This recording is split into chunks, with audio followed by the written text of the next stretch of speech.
ওং নমঃ শিবায়, ওং নমঃ শিবায়। নমস্কার বন্ধুরা, মহাশিবরাত্রির দিন আপনারা এমন কিছু উপায় বা টোটকা যদি করতে পারেন যার ফলে কিন্তু জীবনে উন্নতি হয়, পারিবারিক উন্নতি হয় এবং দেবাদিদেব মহাদেবের কৃপায় সমস্ত ওনার ভক্তদের জীবন থেকে দুঃখ, কষ্ট, দারিদ্রতা, জ্বালা যন্ত্রণা নাশ হয়। বন্ধুরা, আজকের এই ভিডিওটি আপনাদের জন্য অত্যন্ত গুরুত্বপূর্ণ হতে চলেছে, কারণ এই বিষয়গুলি আপনারা জেনে রাখুন। এই শিবরাত্রির দিন মনের ভক্তি শ্রদ্ধা রেখে আপনারা যদি এই ক্রিয়াগুলি করেন, দেখবেন এতটাই আপনারা সুফল পাবেন যা আপনাদের কল্পনার বাইরে। দেখুন বন্ধুরা, মহাশিবরাত্রির ব্রত এটি কিন্তু আমাদের হিন্দুদের এটি কিন্তু একটি বড় উৎসব।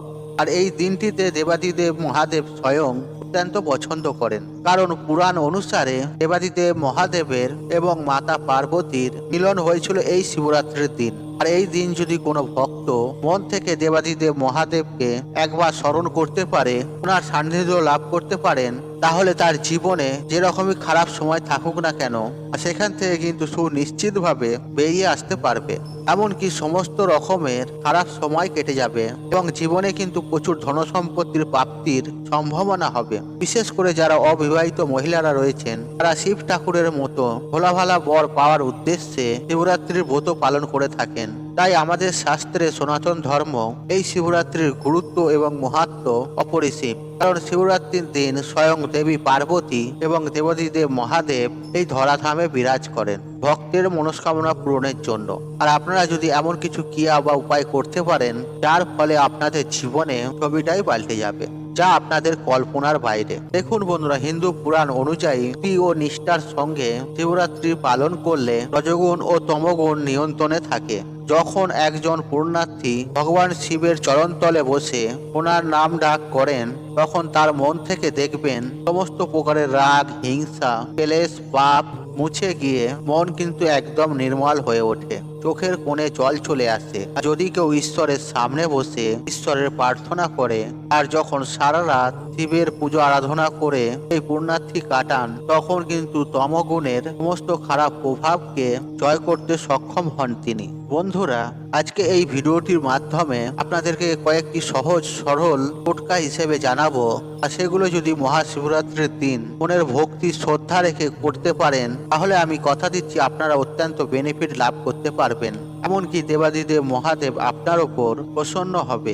হ্যাঁ বন্ধুরা, বাবা মহাদেবের আশীর্বাদ আপনারা লাভ করতে পারবেন। আর আপনাদের জীবনে সমস্ত প্রকার ছোট বড় মনস্কামনাগুলো খুব নিশ্চিতভাবে পূরণ হয়ে যাবে, খুব সহজভাবে। কারণ এই উপায় বা ক্রিয়াগুলি অত্যন্ত কার্যকারী ও চমৎকারী উপায়। তাই বন্ধুরা, আপনাদের উদ্দেশ্যে বলছি, আপনারা একবার করেই দেখুন, ফল পাবেন হাতে নাতে।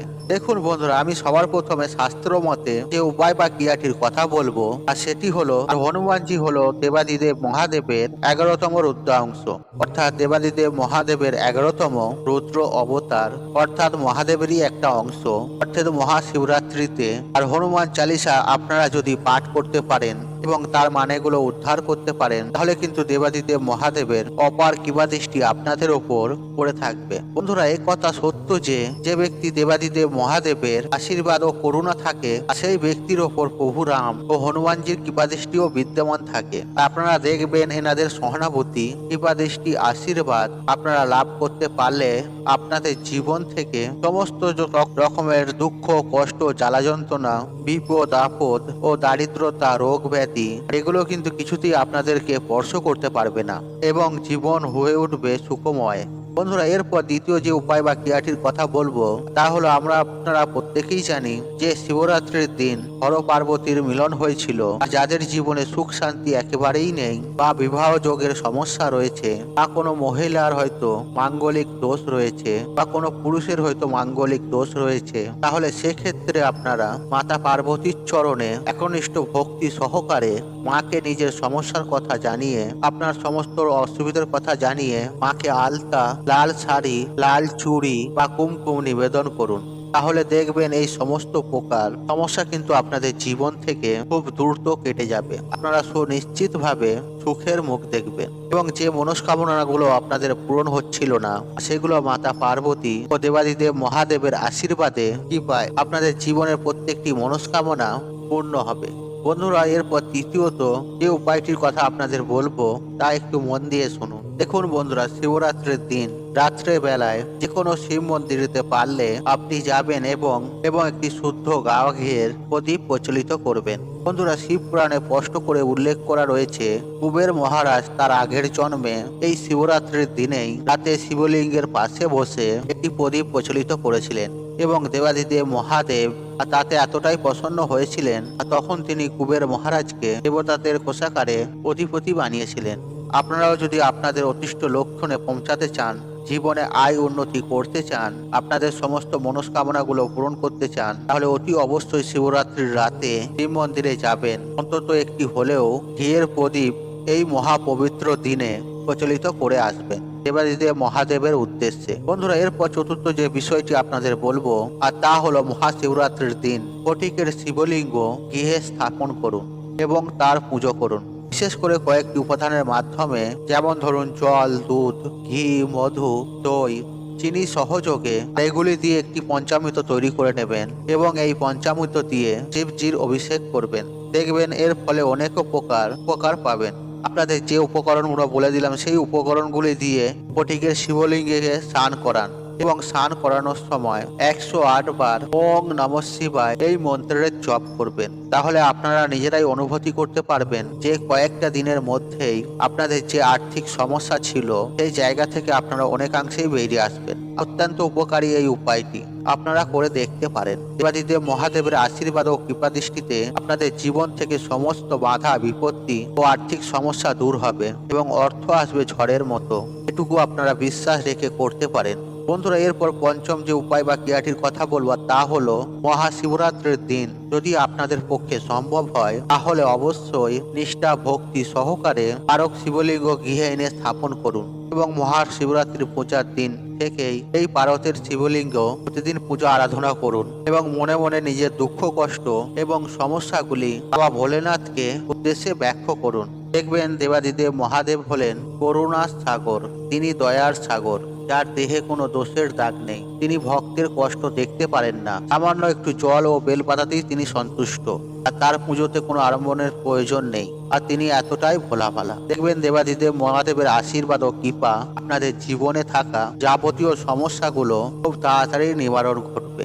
এরই পাশাপাশি শাস্ত্র বলছে এই উপায়টা যদি অবলম্বন করেন আপনারা দারিদ্রতা নামক সমস্যা থেকেও রেহাই পাবেন এবং স্বয়ং মা লক্ষ্মীর কৃপা দৃষ্টি আপনার উপর বর্ষণ করবে।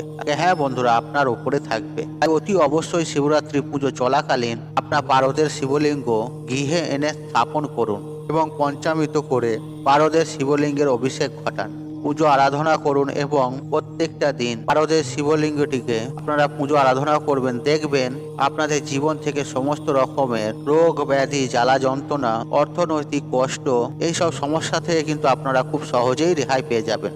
বন্ধুরা, এরপর যে উপায় বা ক্রিয়াটির কথা বলবো, আর যদি আপনারা সর্বকর্মে সফলতা পেতে চান, জীবনে প্রচুর আয় উন্নতি করতে চান, সফলতার মুখ দেখতে চান, তাহলে অতি অবশ্যই শিবরাত্রির দিন শিব পুরাণ অনুসারে বিল্লপত্র হলো দেবাদিদেব মহাদেবের স্বল্পা, অর্থাৎ আপনারা শিবরাত্রির দিন অতি অবশ্যই বেল গাছের গোড়ায় পুজো করুন। ফুল, কিছুটা কুমকুম নিয়ে নেবেন, প্রসাদ ইত্যাদি দিয়ে বেল গাছের পুজো আরাধনা করুন। অতি অবশ্যই প্রদীপ জ্বালাবেন এবং ধূপ দিয়ে দেবেন এবং বেল গাছের পুজো আরাধনা করবেন। সেই সঙ্গে সঙ্গে এই বেল গাছকে স্পর্শ করে আপনাদের মনের ইচ্ছা মনোবাসনা জানাবেন, তাহলে দেখবেন সুনিশ্চিতভাবে পূরণ হয়ে গিয়েছে। যদি আপনারা এই মহাশিবরাত্রির দিন উপায় বা ক্রিয়াটি করতে পারেন তাহলে কিন্তু অনেক প্রকার জটিল থেকে জটিল সমস্যা থেকেও আপনারা বেরিয়ে আসতে পারবেন। আপনাদের জীবনে সুখ, শান্তি, সমৃদ্ধি থাকবে এবং আপনারা সুখে জীবন যাপন করতে শুরু করবেন। বন্ধুরা, এরপর যে উপায় বা ক্রিয়াটির কথা বলবো তা হলো মহাশিবরাত্রির দিন যদি আপনাদের গৃহে গরিব, দুঃখী, অসহায় ব্যক্তি যদি ও হতদরিদ্র মানুষ আপনাদের গৃহে হয়তো ভিক্ষা চাইতে এসেছে, তাহলে তাকে কিন্তু কখনোই আপনারা খালি হাতে ফিরিয়ে দেবেন না। নিজেদের স্বার্থ সামর্থ্য অনুযায়ী কিছু না কিছু অতি অবশ্যই দান করবেন, আর যতটুকুন আপনারা পারবেন ততটুকুনি আপনারা দান করবেন। বিশেষ করে পারেন এই দিন আপনারা কোনো গরিব, দুঃখী, অসহায় মানুষকে ধান বা গম দান করতে পারেন। এর ফলে কিন্তু আপনারা অখণ্ড সৌভাগ্যের অধিকারী হবেন। হ্যাঁ বন্ধুরা, এর ফলে অক্ষয় পূর্ণ অর্জন করা যায়, এমনকি বিভিন্ন পাপ থেকেও সুনিশ্চিতভাবে উদ্ধার পাওয়া যায়। দেখুন বন্ধুরা, আমাদের সনাতন ধর্মে আমাদের শাস্ত্রে উল্লেখ রয়েছে দান ধর্ম সর্বোচ্চ বড় ধর্ম।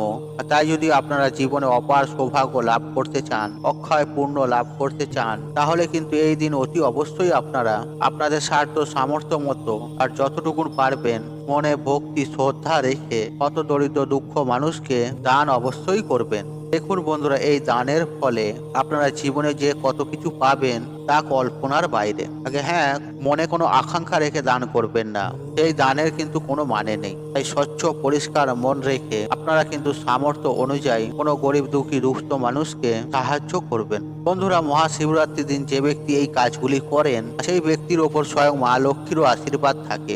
আর এই রূপ ব্যক্তিরা জীবনে অতিমাত্রায় সুখ শান্তি সমৃদ্ধি লাভ করতে পারে।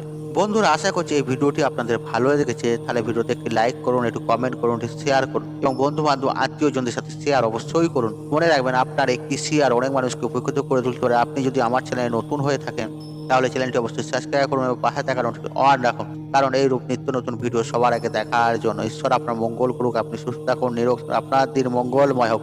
ওং নমঃ শিবায়, ওং নমঃ শিবায়।